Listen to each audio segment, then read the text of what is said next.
Kala itu pesawat melintasi daratan Afrika. Di antara salah satu penumpangnya ada Habib Quraisy dan ibu tua yang berumur sekitar 65 sampai 70 tahun dengan berpenutup jilbab di sebelahnya. Dalam perjalanan itu, ibu tua menyapa Habib Quraisy dan menanyakan tempat tujuannya dengan menggunakan bahasa Arab yang sangat fasih. "Mau kemana Anda?" tanya ibu tua itu.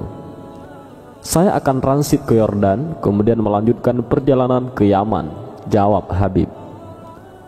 "Asalnya dari mana?"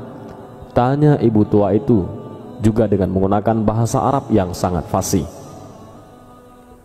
Kemudian Habib menjawab, "Saya berasal dari Indonesia." Karena mengetahui Habib Quraisy orang Indonesia, kemudian ibu tua itu menggunakan bahasa Indonesia dengan sangat fasih. Padahal dari perbincangannya, beliau tahu bahwa ibu tua itu adalah wanita kelahiran Jerman dan warga negara Jerman. "Adik di Indonesia itu dari mana?" Habib Quraisy katakan, "Saya dari Jawa."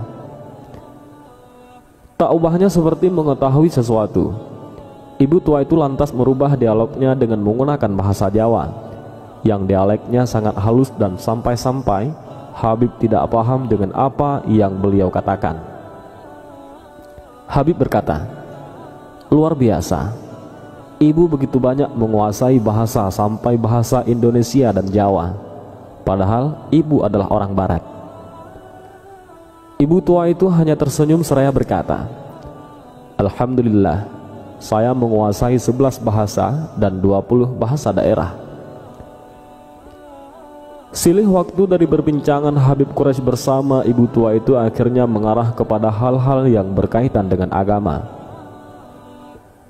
Ibu tua itu mulai mengupas pembahasan tentang Al-Quran dengan indah dan sangat mahir. Habib pun penasaran atas kehebatannya menjelaskan Al-Quran. "Apakah ibu hafal Al-Quran?" Beliau menjawab, "Iya, saya telah menghafal Al-Quran. Dan saya rasa tidak cukup hanya menghafal Al-Quran, sehingga saya berusaha menghafal tafsir Jalalain, dan saya pun hafal." Tidak sampai di situ saja, ibu tua itu melanjutkan bicaranya. "Namun Al-Quran harus bergandengan dengan hadis, sehingga saya berupaya untuk menghafal hadis tentang hukum, sehingga saya hafal kitab hadis Bulughul Maram di luar kepala. Lantas saya masih belum merasa cukup, karena di dalam Islam bukan hanya ada halal dan haram, tetapi harus ada fadhailul amal. Maka saya memilih kitab Riyadhus Shalihin untuk saya hafal." Kata ibu itu menuturkan pendalamannya tentang Islam kepada Habib Quraisy.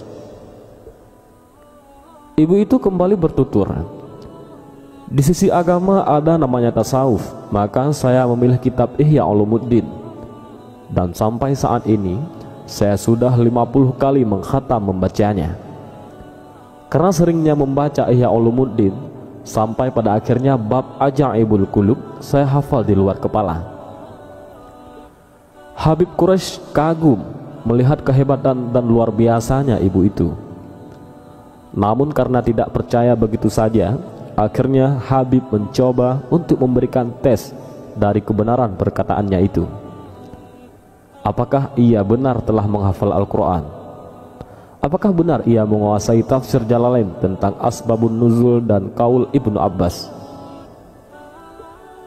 Setelah melalui beberapa pertanyaan, ternyata benar ibu itu hafal Al-Quran dan bahkan mampu menjawab tafsirnya dengan piawai dan mahir. Ketika Habib mengangkat permasalahan Ihya Mawad yang ada dalam kitab Bulughul Maram, ibu tua itu pun menjabarkannya dengan cukup jelas. Dan ketika Habib membahas tentang hadis Riyadhus Shalihin, ibu tua itu pun menyebutkan sesuai apa yang disebutkan dalam kitab Dalailul Falihin sebagai syarah kitab hadis tersebut. Dan lagi ia menjelaskan masalah psikologi hati berbasis kitab Ihya Ulumuddin pada pasal Ajaibul Qulub. Kembali Habib dibuat terkagum dan heran akan kehebatan ibu tua itu dengan menggeleng-gelengkan kepalanya.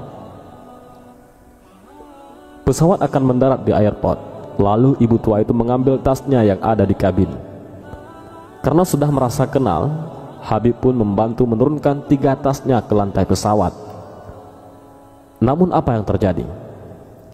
Subhanallah, saat ibu itu menunduk untuk mengambil tasnya, ternyata keluar dari balik jilbabnya seutas kalung salib. Seperti petir menyambar di siang bolong, Habib Quraisy menunduk lemah. Ibu itu pun tersenyum dan berkata, "Akan kujelaskan padamu nanti di hotel." Habib akan transit selama sehari semalam. Begitupun dengan ibu tua itu. Di ruang tunggu dia tunjukkan nomor kamarnya kepada Habib dan berjanji bertemu di ruang lobi restoran. Keduanya akhirnya bertemu. Kepada Habib Quraisy ia mengatakan, "Saya bukan orang Kristen. Mengapa saya keluar dari Kristen? Karena saya menganggap Kristen itu hanya dongeng belaka. Dan kalung ini bukan berarti saya Kristen, tetapi kalung ini pemberian dari almarhumah ibu saya." Ia mengatakan bahwa ia telah mempelajari Kristen, Hindu, dan juga Islam. Ia mengungkapkan ketertarikannya mengenai keagungan yang ada di balik wahyu Allah dan hadis Nabi Muhammad. Lalu Habib bertanya, "Apa agama ibu sekarang?" Ibu itu mengatakan, "Saya tidak beragama."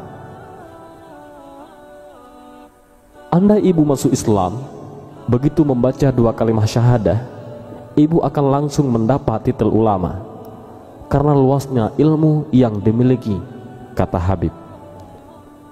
Ia menjawab, "Mungkin karena saya belum mendapat hidayah dari Allah." Seketika itu Habib Quraisy meneteskan air matanya dan bersyukur kepada Allah. Bagaimana orang seperti dia yang sudah hafal 30 juz Al-Quran dan hadis-hadis belum Allah izinkan untuk beriman kepadanya, sementara kita tanpa usaha apapun telah dipilih oleh Allah untuk menjadi seorang muslim.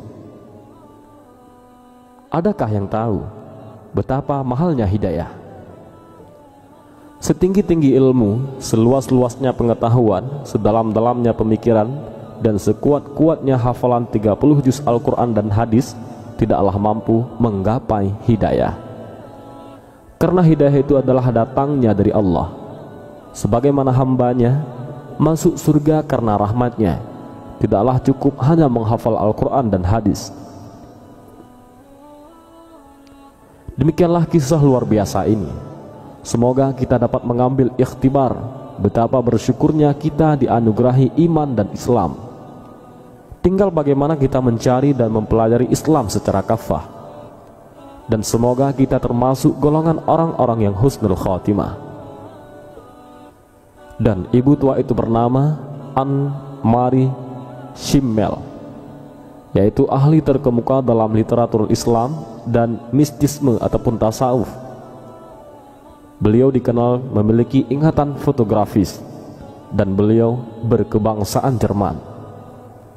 Dan beliau juga seorang profesor yang mengajar di 3 universitas terkenal di 3 negara yang berbeda. Beliau wafat pada tahun 2003 di usia 80 tahun. Dan entah bagaimana akhir kisah tentang keimanannya di sisa akhir hidupnya. Wallahu a'lam bishawab.